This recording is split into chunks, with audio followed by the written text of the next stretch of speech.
Okay, so students, LMS पर अगर आप लोग चेक करें तो एलएमएस पे आपके पास, आप लोगों ने लैब 7 तक आई होप सबमिट कर दी हो labs, and then after that there is lab number 8, lab number 9, 10, 11 and 12। ठीक है, लैब नंबर 8 जो है is about the drop down list, जिसकी मैंने ट्यूटोरियल जो वीडियो है वो मैंने अपलोड कर दी है प्रीवियसली ऑन यूट्यूब। ठीक है, और उसमें जो भी सैम्पल डाटा है उसको, बहुत ईजी सी लैब है, उसको ना पूरा सिखाया हुआ है उस ट्यूटोरियल में, अगर आप लोग देखें तो easily you can do this lab by watching that video. And then after that you will have lab number 9, it is about recording the macros. ठीक है, मैं इसको ज़रा ओपन करके दिखा दूँ। सो मैक्रोज, इसमें हम लोगों ने इसकी डिटेल्ड क्लास कंडक्ट की थी मैक्रोज की। ठीक है, जिसमें हम लोगों ने मैक्रोज को देखा था, समझा था। And then what happened was कि हमारे पास मैंने हम लोग मैक्रोज के ऊपर बात की थी। ठीक है, इन डिटेल हम लोगों ने मैक्रो को समझा था, कुछ मैक्रोज बनाए हुए भी थे। ठीक है, if I talk about their task, तो आप लोग के पास एक फ़ाइल जो है वो आपके पास मिल जाएगी, उसमें स्टेप बाय स्टेप फाइल पे देख के क्या क्या करना है वो यहाँ पर टास्क में लिखा हुआ है। ठीक है, you just have to do the task and just whatever जो रिटिंग जो यहाँ पर है वो करते जाना है वहाँ वहाँ पर, और यहाँ पर पेस्ट करते जाना है रिजल्ट्स अपने। ठीक है, अगर कोड है तो कोड पेस्ट कर दीजिएगा, अगर आंसर वैसे शो हुआ है तो आप उसको स्क्रीनशॉट उसके पेस्ट कर दीजिएगा। ठीक है, so this was about this. इसकी हम लोग ने डिटेल जो है वो क्लास में इसकी एक्सप्लेनेशन जो है वो देखी थी, पढ़ी थी और समझी थी। ठीक है, सो after this there was we talked about programming language, yeah, that is VBA of Excel। ठीक है, तो हम लोगों ने इसको भी काफ़ी सारे प्रोग्राम्स जो हैं वो बना कर देखे थे। ठीक है, जिनमें से प्रॉपर लैब मैनुअल मैंने शो नहीं किया था उस वक्त क्योंकि उस वक्त बना हुआ नहीं था, लेकिन now this this lab manual. And then you have these kind of a task जो हम लोगों ने खुद से क्लास में ही परफॉर्म कर लिए थे। ठीक है, तो यही वही वही वाले टास्क हैं जो हम लोगों ने क्लास में परफॉर्म किए थे। सिर्फ एक चीज़ है जो सिर्फ एक चीज़ है जो हम लोगों ने डिस्कस नहीं की थी। There is a new topic जो यहाँ पर लिखा हुआ है, लेकिन I would rather ask you to skip that. ठीक है, हम लोगों ने टास्क 4 तक, नहीं, टास्क 5 तक जो है वो हम लोगों ने, एक सेकंड मैं ज़रा दोबारा देख लूँ। यस, तो हम लोगों ने टास्क नंबर 5 तक क्लास में, लास्ट क्लास में कवर किए थे, और हम लोगों ने डिटेल देखा था किस तरह से जो है ये काम करना है। ठीक है, after this just leave task 6 and post lab. I repeat again, you have to do this lab all, but leave task number 6 and post lab। ठीक है, क्योंकि इसका जो टॉपिक है वो थोड़ा सा ट्रिकी है और हमारे पास इतना भी टाइम नहीं है कि हम उसको कवर कर सकें, तो you just have to leave this topic post lab, और लैब टास्क 6 को लीव करके आपको ये पूरा लैब नंबर 10 जो है वो कवर करनी है। और लैब नंबर 10 ऑलरेडी हम लोग क्लास में जो है वो लाइव कर चुके हैं पहले से ही। It's just the lab manual that is designed later on. ठीक है, ये ऑलरेडी आप लोग के पास रिकॉर्डिंग भी अब मैंने अपलोड कर दी है यूट्यूब पर, मैं उसका लिंक जो है व्हाट्सएप पे हर वीडियो का शेयर कर दूंगी। ठीक है, then you will be able to perform the lab easily. सही है, सब कुछ हम लोगों ने क्लास में ही किया था। सही है, after this we have lab number 11। ठीक है, lab number 11, we have different topics of lab number 11. We are in this class we are going to talk about lab number 11, that is we have different topics। and ठीक है, और lab number 11 पर आज ज़रा बात करेंगे। अब तक जो मैंने कुछ क्वेश्चन है अगर आपके पास तो प्लीज़ मुझे बताएं, then we'll start doing lab number 11। Okay, so students, in this lab number 11, we are going to talk about variables and conditional statements in VBA programming। ठीक है, लास्ट क्लास में हम लोगों ने simple basics of VBA programming सीखा था, जिसमें हम लोगों ने VBA प्रोग्राम कैसे लिखना है, कहाँ लिखना है, मॉड्यूल क्या होता है, सब क्या होता है, और किस तरह से हम लोग VBA विंडो पर जा सकते हैं, ये सारी डिटेल्स जो थी वो हम लोगों ने कवर की थी। एंड कुछ हम लोगों ने बेसिक्स जो थी वो कवर की थी, लाइक कि हम लोग किस तरह से एक किसी पर्टिकुलर सेल को सेलेक्ट कर सकते हैं, किसी पर्टिकुलर सेल से किस एक को डाटा को किसी दूसरे सेल में हम लोग कॉपी कर सकते हैं, किस तरह से किसी हम रेंज ऑफ सेल्स डाटा को दूसरे सेल्स की रेंज पे हम लोग कॉपी कर सकते हैं। ये चीज़ें हम जो थी वो हम लोगों ने प्रीवियस लैब में हम लोगों ने देखी थी। ठीक है, थोड़ा सा एडवांस मूव करेंगे, that is about variables and conditions in VBA programming. So हम लोग इसकी बात करेंगे। बेसिकली सबसे पहले लेट्स टॉक अबाउट वेरिएबल्स, कि वेरिएबल्स होते क्या हैं। वेरिएबल्स जैसे हम लोग मैथमेटिक्स में देखते हैं कि वेरिएबल्स हमारे पास सिंपली कुछ अल्फ़ाबेट्स या कुछ जो भी यू कैन से कि हम लोग अपनी तरफ से कुछ भी नाम दे देते हैं किसी चीज़ को, और उसमें कोई ना कोई हम लोग वैल्यू स्टोर करवाते हैं। Like if we write, let me just open Excel first. Okay, हम लोग जैसे नॉर्मल मैथमेटिक्स में हम लोग देखते हैं, जैसे हम लोग नॉर्मल देखते हैं x इज इक्वल्स टू 7, यानी कि 7 हम लोगों ने एक नॉर्मल एक वेरिएबल लिया, ठीक है, और उसमें जो एक वैल्यू है वो स्टोर करवा दी 7। Now whenever I call and whenever I right x over here, तो जो x की वैल्यू होनी चाहिए वो यहाँ पर अपीयर हो जानी चाहिए। ठीक है, यहाँ पर तो ऑब्वियसली अभी हम लोग कोई ऐसी कमांड या कोई ऐसा फंक्शन एक्सेल को नहीं बताया कि ये x है और ये वेरिएबल है और इसकी वैल्यू है बताओ, तो ऐसा नहीं बताया। लेकिन नॉर्मली मैथमेटिक्स में क्या करते हैं कि जब भी हम किसी सम में किसी न्यूमेरिकल में दिखते हैं इस तरह से, जब भी फिर x को रेफर किया जाता है and then we just write its corresponding value whatever it has store, and not necessarily हमारे हमेशा सिर्फ x ही हो, लेकिन हम लोग अपनी आसानी के लिए सिंगल कैरेक्टर और सिंगल अल्फ़ाबेट वेरिएबल का नाम देते हैं। X variable can have any name of our choice, like हम लोग अपनी तरफ से कोई भी नाम देते हैं, लाइक टोटल एक वेरिएबल ले रहे हैं, ठीक है, और उसमें जो है वो कोई भी अपनी वैल्यू जो है वो स्टोर करवा रहा है। ठीक है, so this is similar kind of a thing happen in programming as well, any kind of programming basically, not necessarily in VBA। Basically तो हमें बस होता क्या है कि हम लोग किस तरह के डाटा को अगर हमें बाद में दोबारा बार बार हमें लगे कि रिट्रीव करना है उस डाटा को, नॉट नेसेसरली बार बार, ये नेसेसरली कुछ ऐसे फंक्शंस या कुछ ऐसे प्रोग्राम्स होते हैं कि जो कि हमारे लाइव सेल से डाटा नहीं ले रहे होते, वो जो है वो किसी वेरिएबल से, मेमोरी लोकेशन वेरिएबल से ही हमारे पास डाटा जो है वो एक्सट्रैक्ट कर रहे होते हैं। ठीक है, तो उसके लिए ज़रूरी है कि हम जो है वो अपने डाटा को फर्स्ट जो है वो कहीं पर एक जगह पर स्टोर कर दें, दैट इज़ अ वेरिएबल। ठीक है, और वेरिएबल में स्टोर करने के बाद हम जो है वो उसको जब भी हमें उसको उसकी वैल्यू को यूज़ करना होगा, तो हम लोग उससे वेरिएबल को जो है वो वेरिएबल का नाम लिखेंगे, और वो जो उसमें जो भी अंदर वैल्यू स्टोर होगी वो खुद ब खुद यूज़ हो जाएगी, जिस तरह से भी हम लोग उसको यूज़ करना चाह रहे हैं। सो basically if you talk about variable in just few words, so variable makes it possible to store all sort of information। ठीक है, यानी कि हम लोग उसको इंफॉर्मेशन स्टोर करवाने के लिए यूज़ करते हैं। ठीक है, तो further on, a variable type indicates the nature of its contents, यानी कि हमारे पास अब वेरिएबल्स जो है, जब हम लोग वेरिएबल बताते हैं कि वेरिएबल हम लोग जो है वो रखने जा रहे हैं, यानी कि एक वेरिएबल लेने जा रहे हैं, तो बताना पड़ता है हमें कि वेरिएबल के अंदर किस तरह का डाटा होगा। ठीक है, जैसे हम लोगों ने यहाँ बात की थी कि हम लोगों ने दो वेरिएबल्स, एक वेरिएबल लिया था x इज इक्वल्स टू 7।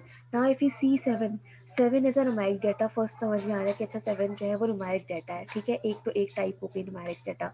दूसरी टाइप हम लोग ये कह सकते हैं कि अच्छा 7 is a whole number, right. So तो हमारे पास अब हमें समझ में आ गया कि ठीक है, x hold a whole number, may be x जो है वो अब हम लोगों ने एक पर्टिकुलरली डिफाइन कर दिया वे इस वेरिएबल को, कि ये जो वेरिएबल है हमारे पास, ये सिर्फ और सिर्फ होल नंबर्स को ही अपने अंदर जो है वो स्टोर करवाएगा, यानी कि इसके अंदर, इस वेरिएबल के अंदर हम सिर्फ और सिर्फ होल नंबर की ही वैल्यूज़ को स्टोर करवा सकते हैं, उसके अलावा हम दूसरी तरीके का डाटा जो है वो स्टोर नहीं करवा सकते। Now if you talk about data, we have a lot of kind of data like we have a whole number data, we have decimal point number data, we have a character, या let's say any symbol or any alphabet, कोई भी किसी तरीके का जो symbol होता है उसको हम लोग कैरेक्टर कह सकते हैं, कि लाइक ए है, एक सिंबल है, उसको कैरेक्टर कह सकते हैं। या फिर we have another type of data that is called string.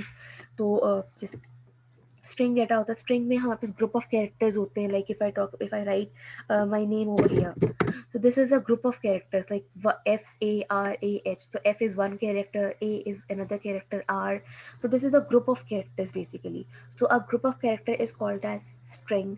And similarly हम लोग जो है वो एक पूरा पूरा का पूरा सेंटेंस जो है वो यहाँ पर लिख सकते हैं, like this is an ITC class, so this whole group of characters is a string, यानी कि इस पूरे सेंटेंस को मुझे अगर सेव करवाना हो, किसी जगह पर स्टोर करना हो, तो I can store it in a variable which will hold only string kind of a data. ठीक है, जो जो इस उस तरह के वेरिएबल में उसको मैं स्टोर करवा सकती हूँ जो सिर्फ और सिर्फ स्ट्रिंग टाइप ऑफ डेटा को अपने अंदर स्टोर करवा सकता हूँ।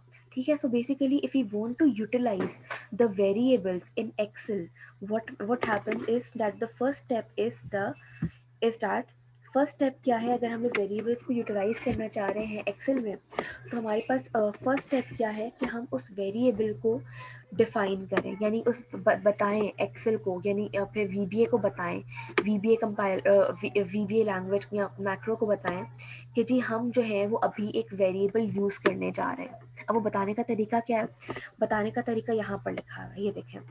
फर्स्ट हम लोग लिखते हैं dim, dim is used to declare a variable, यानी कि हम डिक्लेयर करते थे कि yes we are going to declare a variable, then we write the name of a variable। ठीक है, जैसे यहाँ पर नेम जो दिया हुआ है, अब नेम जो दिया हुआ है वो है my variable। अब ये जो वेरिएबल का नाम है ये आप अपनी मर्जी से कोई भी दे सकते हैं, you have all the choice to give any name to a variable, but do make sure that while deciding the name of a variable you do not have to put a space in the name, यानी कि if I want to write the name of a variable तो मैं कोई भी जैसे for example if I से कि ये जो है वो मेरा वेरिएबल है, यानी कि अगर मुझे देना है variable, so let's say A space B, सो अगर ये ए स्पेस बी है तो ये इसको एरर कंसिडर करेगा, क्योंकि वेरिएबल का नाम में स्पेस नहीं आ सकती, नाम वो एक ही नाम कंसिडर करता है, तो स्पेस को वो कंसिडर नहीं करता, एरर दे देता है। ठीक है, सो अगर while deciding the name of a variable you should consider or you should keep in mind that you do not have to put a space in between the name of a variable. A single name should not have a space in between its letters. It should be without any kind of space. So if I write AB, so yes, it will be correct. So AB will be one variable. ठीक है, तो यहाँ पर जिस तरह से ये declare हुआ है, मैम आपके मेरी आवाज नहीं आ रही? नहीं मैम बिल्कुल आप okay, so we were on the point कि जब भी हमें नेम जो है वो डिक्लेयर करना हो, वेरिएबल का नाम जो भी रखना हो, तो उसके बीच में हमें स्पेस नहीं देनी होगी। ठीक है, one variable do not have space in between, और हमें जो भी देना हो, अगर हमें स्पेस रखनी है, कुछ इस तरह से हमें बड़ा सा नाम है, तो जैसे हम यहाँ पर नेम दिया हुआ है माई अंडरस्कोर वेरिएबल, तो आप अंडरस्कोर देकर जो है वो नाम रख लें उस वेरिएबल का। ठीक है, then the thing is that the second thing is that, first thing जो मैंने बताई थी वो थी डिम, पहले लिखना है डिम, जो है वो बताता है कि ठीक है now I am going to declare a variable. ठीक है, then we have to decide whatever the name we want to give to the variable. सही, वो नाम हम दे देंगे, उसके बाद हम बताएंगे कि ये वेरिएबल जो है वो किस तरह का डेटा जो है वो अपने अंदर स्टोर कर सकता है। ठीक है, जैसे ये लिखा हुआ है एज इंटेजर, इसका मतलब ये है कि ये जो वेरिएबल है, ये वेरिएबल इंटीजर टाइप का डेटा अपने अंदर स्टोर कर सकता है। Now what is this integer type? Integer type means any kind of a whole number. Whole number आपको पता होंगे जिसमें कोई डेसिमल पॉइंट नहीं आता, वो होल नंबर्स होते हैं। ठीक है, तो होल नंबर्स जो हैं वो सारे के सारे इस वेरिएबल के अंदर स्टोर हो सकते, यानी कि कोई भी होल नंबर इस वेरिएबल के अंदर स्टोर हो सकता है। rather than if you want to store some kind of a decimal or fractional value or kind of a string, तो वो जो है वो इसमें स्टोर नहीं हो सकती। ठीक है, we can only store some integer in this variable. ठीक है, no voice. Okay. So after this, when so this is the format of or this is a syntax of declaring the variable. Okay. Now, if you talk about different types of variable we have in Excel, then there is a table given to you in your lab manual. For example this is the byte, यानी कि एक bite जो है वो store करवा सकते हैं। Bite में आपको पता है बाइट जो होती है उसमें हम जो है वो 8 उसमें जो है वो ब्लॉक्स होते हैं बाइट में। एक बिट होती है, बिट में जो होती है वो वन ओनली हमारे पास, हम एक one, only one we can store anything, one number. तो अगर बाइट हो तो उसमें हम लोग 8 नंबर्स जो है वो स्टोर करवा सकते हैं। So if I talk about 8 not only numbers but bits, 8 bits at a time हम लोग स्टोर करवा सकते हैं। So we have the chance to store 0 to 20 to 55 numbers in this byte. ठीक है, अगर हमें नंबर की रेंज जो है वो 255 अबव जा रही है, then we will have to change the type of variable। ठीक है, then another type of variable is integer। integer type of variable यानी कि जितने भी हम होल नंबर्स हैं वो सारे के सारे हम integer type of variable में स्टोर करवा सकते हैं। ठीक है, लेकिन इसकी भी लिमिट है। इसकी लिमिट कहाँ से स्टार्ट होती है? -3 32,767 से लेकर 32,767, यानी कि पॉजिटिव दिस नंबर से लेकर नेगेटिव दिस नंबर तक हम लोग जो है वो इतने नंबर्स जो है वो स्टोर करवा सकते हैं इंटीजर के अंदर। लेकिन अगर हमारा नंबर जो है वो 32,000 से बड़ा है कोई, अगर हमें लगता है कि हमारा नंबर जो है वो 32,000 से बड़ा है, then we will not we will have to select the long. सही है, या फिर हमें लॉन्ग, क्योंकि लॉन्ग के अंदर भी होल नंबर ही स्टोर होता है, लेकिन इसकी जो लिमिट होती है वो थोड़ी ज़्यादा होती है। लिमिट इसकी आप देखें कितनी ज़्यादा है, ये देखें अगर आपको नज़र आ रहा हो तो अब खुद से भी प्रकाश लैब में ओपन कर ले तो इसकी लिमिट देखिए कितनी ज़्यादा है। यानी कि this large amount of data can be stored in this long. ठीक है, अगर हमारा नंबर जो है वो 32 समथिंग से 32,000 समथिंग से कम है हमारे डेटा जो है वो, तो हम लोग इंटीजर लेंगे। अगर हमारा इससे ज़्यादा है तो हम लोग long as a variable type लेंगे, डेटा टाइप। ठीक है, देन वी हैव करेंसी। अगर हमारे पास करेंसी में डाटा है तो हम लोग करेंसी डाटा टाइप लेंगे। If we have data as in a decimal point, अगर हमारे पास डेसिमल पॉइंट्स में डाटा है, हमें पता है फ्रैक्शंस में डाटा आ सकता है, ठीक है, तो हम लोग जो है वो सिंगल लेंगे। ठीक है, इसी तरह से जैसे इंटीजर और लॉन्ग थे कि यानी कि इंटीजर और लॉन्ग दोनों में होल नंबर्स आते थे, लेकिन इंटीजर की जो हमारे पास लिमिट थी वो कम थी और लॉन्ग की जो लिमिट थी वो ज़्यादा थी। इसी तरह से सिंगल की लिमिट जो है वो कम है और डबल की लिमिट जो है वो ज़्यादा है। सिंगल और डबल दोनों में फ्लोटिंग पॉइंट्स यानी कि डेसिमल पॉइंट्स आएंगे और इंटीजर और लॉन्ग में दोनों में क्या आएंगे? होल नंबर्स आएंगे। Now don't get confuse. अगर हमारे पास कोई ऐसा डाटा है जिससे हमें डाउट हो रहा है कि डाटा जो है वो होल नंबर भी हो सकता है और जो है वो फ्रैक्शन भी हो सकता है, अगर इस तरह का डाटा है, लेट्स से अगर मैं आपकी क्लास के मार्क्स के या स्टूडेंट्स का एवरेज कैलकुलेट करूँ कि आज एवरेज कितने स्टूडेंट्स प्रेजेंट है, तो there is a high chance कि मेरे पास जो एवरेज है वो एज अ डेसिमल पॉइंट आए। ठीक है, और देर इज़ अ चांस कि जो एवरेज है वो मेरे पास एज अ होल नंबर आए। सो वी आर कन्फ्यूज कि किसी तरीके का भी एवरेज जो है वो आ सकता है। So in that case you will have to select single और डबल फॉर दैट। ठीक है, इफ़ यू हैव डाउट कि मेरे पास नंबर जो है वो होल नंबर भी आ सकता है और डेसिमल नंबर भी आ सकता है, then you will select single और double. But if you are sure कि मेरे पास जो डाटा है वो सिर्फ होल नंबर ही होगा, then of course you will have to select integer और लॉन्ग। ठीक है, then we have string. String को मैंने एक्सप्लेन कर दिया है। स्ट्रिंग में कोई भी टेक्स्ट आपको लिखना हो तो आप स्ट्रिंग में दे सकते हैं।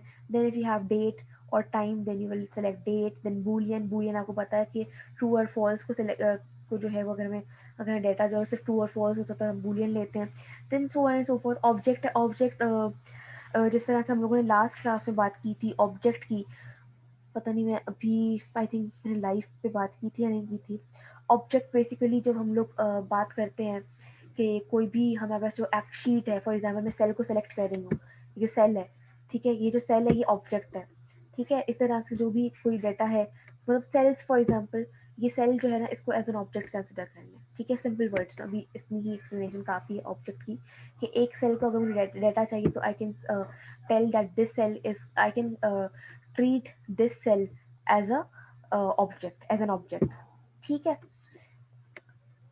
and then if you're not sure that we will have any kind of a data, then we will select variant। ठीक है, तो इसकी कुछ एग्जांपल्स हैं, वो एग्जांपल्स हम लोग देख लेते हैं। एग्जाम्पल्स हमारे पास ये हैं, फॉर एग्जाम्पल इन्होंने ये एग्जाम्पल ली हुई है कि डिम एन बी इंटीजर, ठीक है, ये एन बी इंटीजर नाम का एक वेरिएबल लिया है जिसकी टाइप जो है वो एज इंटीजर, यानी कि integer type of data, integer as a type integer हम लोगों ने डिक्लेयर कर दिया। After this we have stored some value 1 2 3 4 5, यानी कि ये एक पूरा एक नंबर है, उसको हम लोगों ने यहाँ पर स्टोर कर दिया। ठीक है, so this is very simple. हम लोगों ने सिंपली पहले डिक्लेयर किया, यहाँ पर एक स्टेप में डिक्लेयर किया और दूसरे स्टेप में उसी वेरिएबल के अंदर हम लोगों ने क्या किया, डाटा स्टोर करवा दिया। सिमिलरली अनदर हम लोगों ने पहले सिंगल डाटा टाइप लिया एन बी कॉमा सिंगल, तो हम लोगों ने उसमें 123.45 हम लोगों ने डाटा जो है वो उसमें स्टोर करवा दिया। Similarly you will see a lot of examples like text, हम लोगों ने जैसे ये एक्सेल डैश प्रैक्टिस, तो हम लोगों ने ये जो पूरा टेक्स्ट था हम लोगों ने V A R text variable के अंदर हम लोगों ने स्टोर करवा दिया। ठीक है, now whenever I will type V A R text, तो हमारे पास ये अपीयर हो जाएगा। लाइक फॉर एग्जांपल अगर मैं इसको अगर मैं रन करके दिखाऊं, control C, if I write if I write it in a VBA code, VBA code के लिए आपको पता होगा कि हम लोग क्या करते हैं, ऑल्ट F11, ठीक है, Alt F11, and then if wherever you want to write the VBA code you can write. I want to write it in sheet 1, ठीक है, तो मैं sheet 1 में ही सब लेट्स से कोई भी नाम दे देती हूँ, कोई भी नाम आप सबका दे सकते हैं। ठीक है, then press enter, then you will write over here. अब ये देखिए मैंने क्या किया, मैंने सिंपली डिम वेयर टेक्स्ट, देखिए मैंने काम कर दिया। इसको रन करूंगी तो देखिए अभी कुछ भी नहीं हुआ। कुछ भी नहीं क्यों नहीं हुआ, क्योंकि मैंने सिर्फ सिंपली क्या किया, एक वेरिएबल लिया और उस वेरिएबल के अंदर मैंने एक डाटा जो है वो कुछ स्टोर करवा दिया है, यानी कि डिस्प्ले मेरे पास कुछ भी नहीं हो रहा।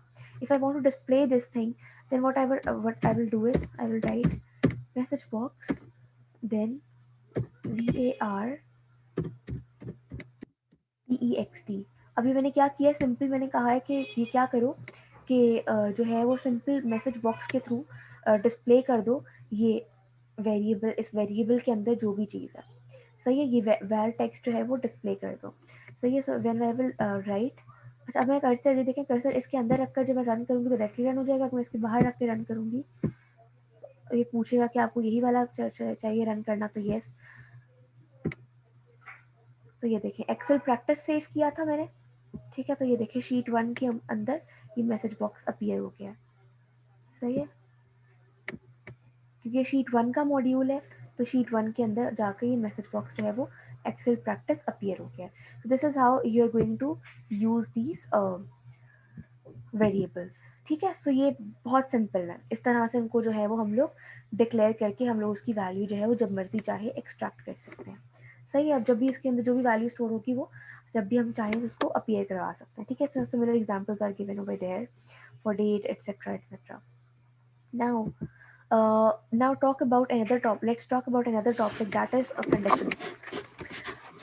ओके, सो बेसिकली कंडीशंस हमारे पास होती क्या है, हम लोगों ने जब एक्सेल पे हम लोग काम करते हैं तो हम लोगों ने, आप लोग को याद होगा एक लैब हम लोगों ने इस तरह की थी जिसमें हम लोगों ने कंडीशंस पे हम लोगों ने बात की थी।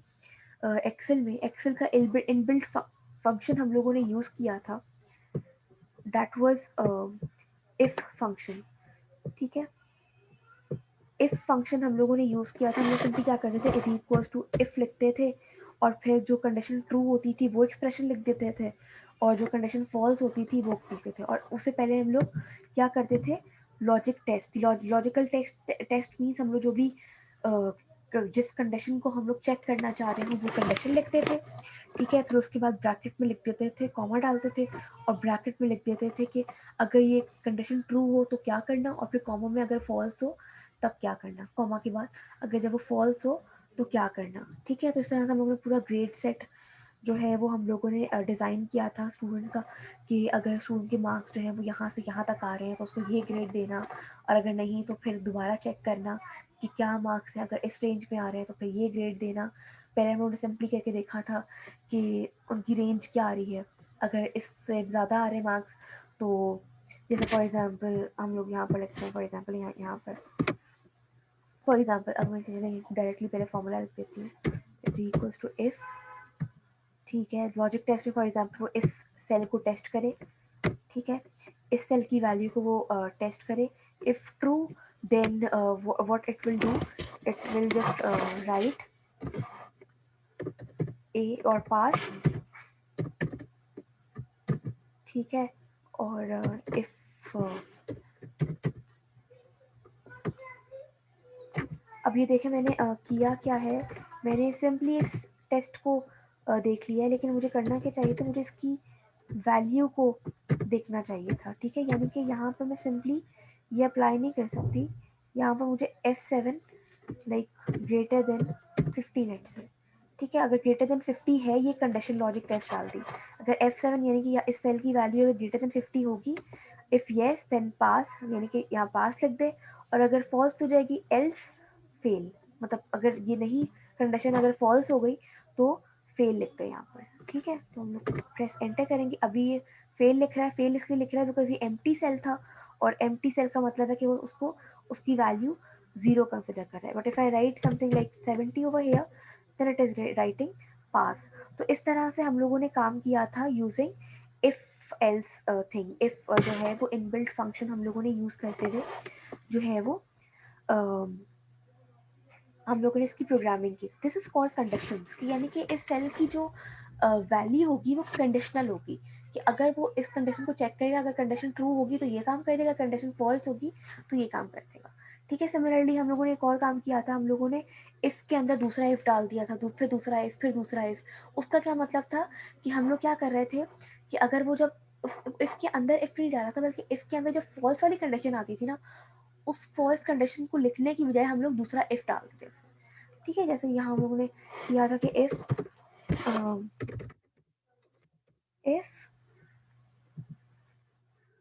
फॉर एग्जांपल दिस सेल को चेक करें ग्रेटर देन लेट्स से या 50, सो अगर 50 है तो पहले ट्रू वाली कंडीशन लिखते थे, ट्रू वाली कंडीशन हम लोग कोई ग्रेड दे देते कि लेट्स से ग्रेटर देन 50 पर जो है वो ग्रेड उनका जो है वो डी है, सही है, डी है, और फॉल्स वाली कंडीशन जब आती थी तब हम लोग यहाँ पर एक और इफ लिख देते थे, ठीक है, ताकि अगर जब अगर ये कंडीशन अगर ट्रू हो गई तो ये काम कर दो, अगर फॉल्स हो गई तो फिर दोबारा एक कंडीशन को चेक करो, ठीक है, इस तरह से हम लोग करते जा रहे थे जब तक एक आखिर एक कंडीशन नहीं आ गई थी। तो this was another function, another feature, कि हम लोग जो है कंडीशन अगर फॉल्स हो गई तो फिर दोबारा दूसरी एक कंडीशन को चेक करें, अगर उसमें भी कंडीशन फॉल्स हो गई तो फिर दोबारा दूसरी कंडीशन को चेक करें। So this is how we were utilizing that thing, कि हम लोग जो है वो पूरा हम लोगों ने ग्रेड शीट जो है थी वो स्टूडेंट की डिज़ाइन कर दी थी। अब यही वाला काम जो है वो हम लोग करेंगे यूजिंग VBA प्रोग्रामिंग, ठीक है, अब यही काम हम लोग VBA प्रोग्रामिंग के थ्रू करके देखेंगे। ये तो हम लोगों ने इनबिल्ट फंक्शन यूज़ किया था ना, तो similarly VBA programming also offer us to write some conditional statements in our program. तो वो हम लोग किस तरह से लिखेंगे, पहले हम लोग ज़रा ये मैनुअल पढ़ लें कि अगर इसमें कुछ चीज़ डिफरेंट है। ओके, सो